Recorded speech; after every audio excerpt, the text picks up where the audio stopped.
Hello there, this is the daily video for July 6th. So today is going to be the last bit of new material before we look at Exam 1. So I'm going to talk a little bit about Exam 1 today, as well as the material we're going to cover today. So the last topic we're going to look at is something that's called Simpson's paradox.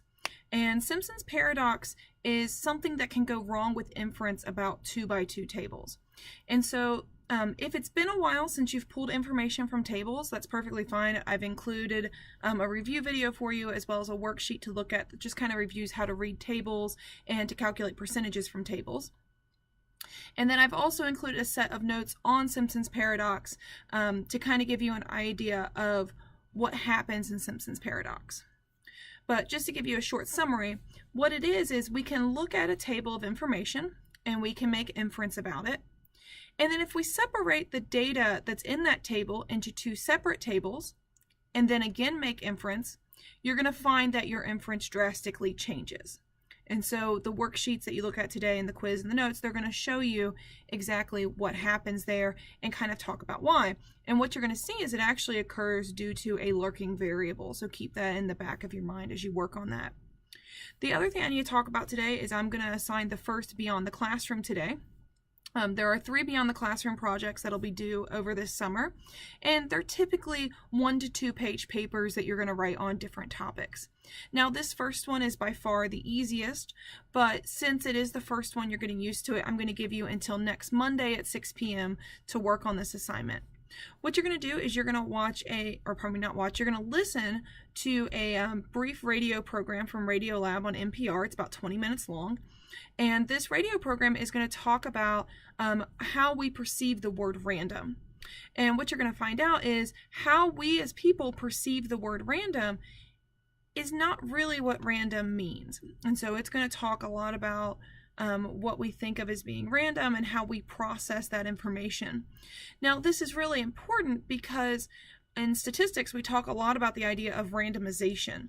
And when we get into Module 2, we're going to start talking about taking random samples. So we're going to use that word random a lot. So it's important to understand that humans, our natural instinct about what it means to be random is not very good. And so we have to rely on rigid rules that we'll talk about later on in the course to really guarantee that a sample is in fact random. So again, you're going to listen to this NPR article and you're going to write about a 1-page paper on it. Now, when you go into the modules, you're going to see a module that's called Beyond the Classroom 1, so that's where you're going to want to click. Before starting this paper, you're going to want to make sure that you read the instructions that are in the book, as well as the instructions posted on Canvas.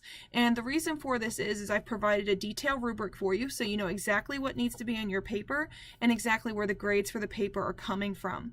So what I would really highly recommend doing is after you write your paper, make sure to go through that rubric on Blackboard and just kind of check, hey, did I do each and every one of these things on the rubric?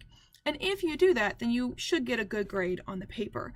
A lot of times students ignore that rubric and then they end up missing a lot of unnecessary points just because they didn't look at the full direction. So make sure you do that.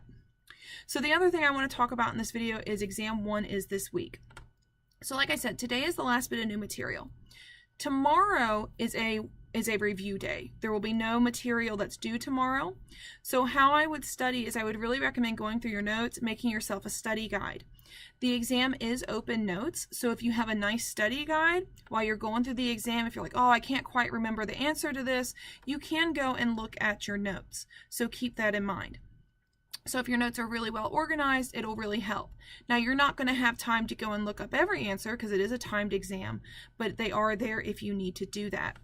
The other thing to remember is this exam needs to be taken only by you, the student.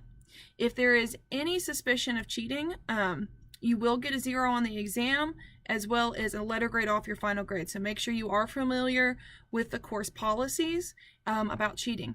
The other thing is if I find or suspect you of cheating, I may require your exams be proctored in the future. So please, just be honest, take the exam only by yourself. But like I said, you can use notes. That's perfectly fine. You just cannot use other people. Now, today's work is going to be a little bit lighter, and then like I said, tomorrow is just for review. So I would recommend going ahead and listening to the NPR program for Beyond the Classroom 1 and getting started with that. Now, on Thursday will be our first exam. You can take the exam at any time on Thursday, but notice it does need to be taken by midnight. The exam is in 2 parts. Part 1 will be all multiple choice.